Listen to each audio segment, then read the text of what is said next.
جيت اهتميت بالشخصية المصرية، فكنت عملت الكتاب بتاع الشخصية المصرية في الأمثال الشعبية ثم لغة الشارع والتحولات في الشخصية المصرية.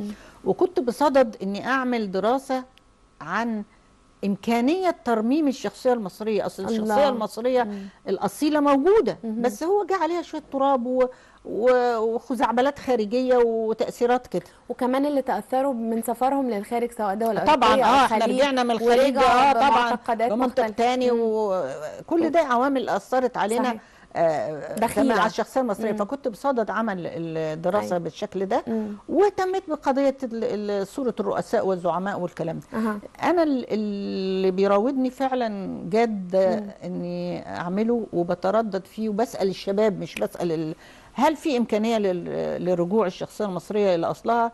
بلاقي ناس كتير بيقولوا لي ما تحاوليش، لا ما فيش فايده، لا مش عارفه، وناس يقولوا لي لا قولي كلمتك، ويعني قد يحدث.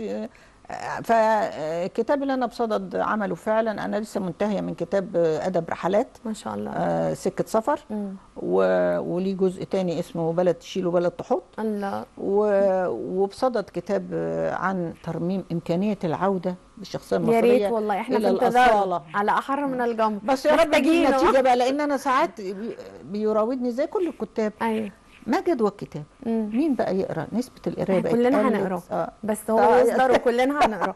هنشجع الكتاب ده، محتاجينه فعلا، زي ترميم الشعر، ترميم الشخصيه ده مهم جدا على فكره. طيب خلينا بقى نتكلم، بما ان حضرتك عندك هذا الشغف عن الشخصيه المصريه ودراساتك ومؤلفاتك واهتمامك، آخرين كبار جدا قدموا عن الشخصية المصرية، زي طبعا العظيم جمال حمدان، زي الرائع سليمان حزين. من وجهة نظرك قدموها ازاي؟ ولو حضرتك هتعقبي على تقديمهم ده للشخصية المصرية هتقولي ايه؟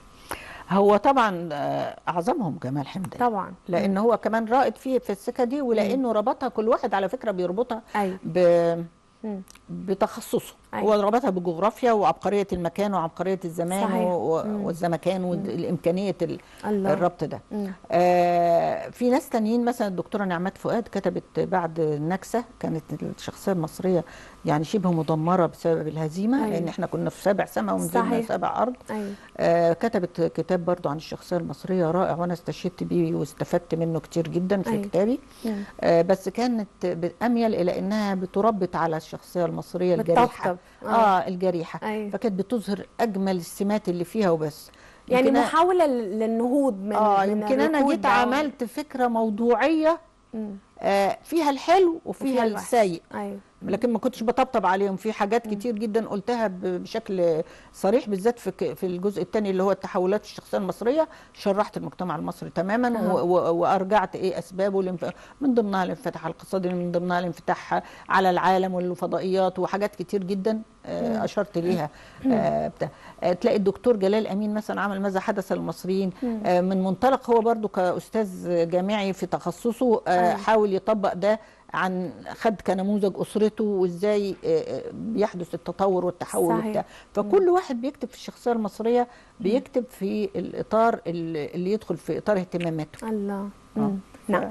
طيب خلينا نرجع بقى، بما اننا في عصر السوشيال ميديا ووسائل التواصل الاجتماعي، وتاثرنا احنا شخصيا وكل الاجيال، يعني الكبار والصغيرين والوسط حتى الاطفال، وطبعا المراهقين في النص، متاثرين بشكل كبير جدا بالسوشيال ميديا او وسائل التواصل الاجتماعي.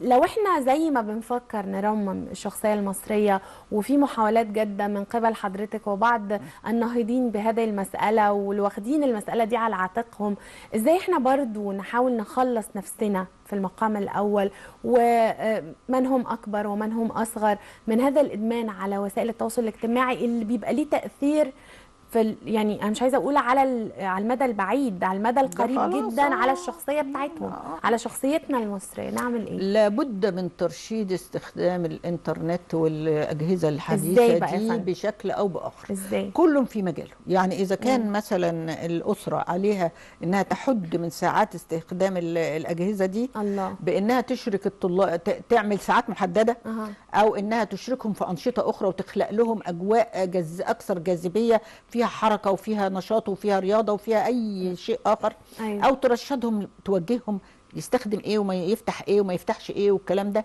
الى جانب ان المدارس بما ان بقى في تعليم اونلاين والكلام ده، انهم يحسسوهم ان الجهاز ده خلق عشان نستفيد منه، عشان نتعلم بيه، عشان نوسع مداركنا، نبحث، نطلع على ما هو خفي. صحيح. يعني لابد زي ما كنا في الستينيات بيعملوا، احنا اتعاملنا الجيل اللي انت شايفاه عظيم، كل الناس دول تربية الستينات. صحيح.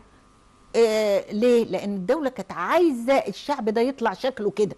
كان وزير الثقافة أيامها ثروت عكاشة طبعا، وكان في متناولنا الكتب والحاجات والاسطوانات رخيصة، وكل كانت كل حاجة الدولة متاحة. كانت كل الدولة الأسرة وكل مؤسسات التنشئة الاجتماعية، المدرسة والجامعة والإعلام كله بيعزف في نفس السيمفونية في اتجاه واحد. الله. لو توفرت هذه النية وفعلا الكل بدأ كل بطريقته بقى، الام بتوجه ازاي والمعلم بيوجه ازاي وفي الجامعه ازاي وفي كل الكلام ده، اكيد طبعا هيحدث تغيير. طب حضرتك شايفه ان لغه الشارع دلوقتي في حاجه الى الارتقاء بيها، وكيف السبيل الى ذلك لو سلمنا ان ده الامر؟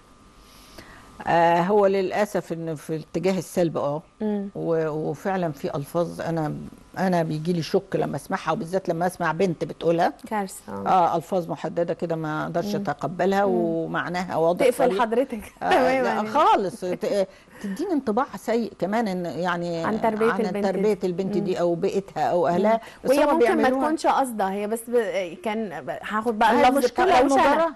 لا بس هي في حاجات لحد ما كنا في الروشنه دي حقبه قديمه اللي انا كنت بتكلم فيها. الروشنه دي قديمه لكن لا دي خلاص ادمت عدت. لا من سنه 2000 كتاب التحولات ده صدر سنه 2000 فات 22 سنه. في ال 22 سنه دول ظهرت مصطلحات كتيره جدا. انا وقفت عند الروشنه في بقى لا الحمد لله لا بعد كده بقى طلع كلام كتير بشع يعني تقصدي حضرتك ان هو ممكن يكون خارج عن الاداب العامه، خارج نابي، جارح، وبيتقال كده حاجه عاديه. ايوه هو ليه دلاله جنسيه او ليه دلاله ممكن ما تقصدهاش هي بتقول هما بيقلدوا بعض. صحيح. هي دي المشكله، ان احنا دلوقتي انت ليكي شخصيتك، مش بالضروره عشان فلانه دي بتقول الفاظ خارجه او انت تبقي لذيذه اكتر او اجمل او اظرف، ما ينفعش تقومي تقولي نفس الكلام اللي هي بتقوله، وهي صحيح. الكلام ده ليه دلاله سيئه. لا والبنت برضو او السيده برضو ليها يعني ليها رونق، ليها كده شكل معين، ما ينفعش ان هي تخرج على حاجه بسيطه جدا كلنا كده نشوفها. عمرنا احنا زمان يعني سمعنا عن واحده ست قاعده تشرب شيشه على القهوه؟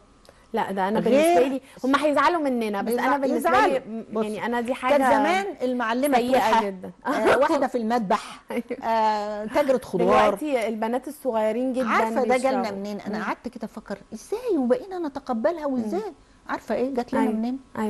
انفتاح على القنوات الفضائيه اللبنانيه. الستات هناك مش عيب انك تشوف الارجيل. فبداوا يشوفوا الستات والهوانم والنجوم والحلوين والبتاع قاعدين مع ان في المغرب على سبيل المثال رغم انها دوله عربيه ممنوع عندهم الشيشه، دي حاجه عيب وحاجه من الحرمانيات يعني.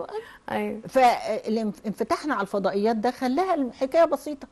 اللبس الفج اللي برضو حاصل يعني اذا كنا بنقول الناس رجعوا من الخليج بقى بمنطق مختلف، والتدين والسلفيه والحجاب والنظام الوهابي والكلام ده. ما هو كمان الانفتاح على القنوات الفضائيه اللبنانيه واللبس اللبناني الاستعمار طب بس خلينا نتوقف عند النقطه دي لان انا فكرت فيها كتير جدا. فتره الخمسينيات والستينيات وما قبلها كانت الست او السيده او البنت بيلبسوا اللي هي الحاجات البريتال، الحملات، الحاجات المنفوشه الجميله. بس على فكره يعني انا اتقالت لي من جدتي ان هما لما كانوا بيعدوا، ومامتي كمان قالت لي، وتبقى البنت لابسه مثلا حاجه نازله كده الولاد يحموها ويودوا وشهم ما يبصوش عليها. دلوقتي وصلنا لمرحله بقى مش التحرش اللفظي للتحرش بالايد.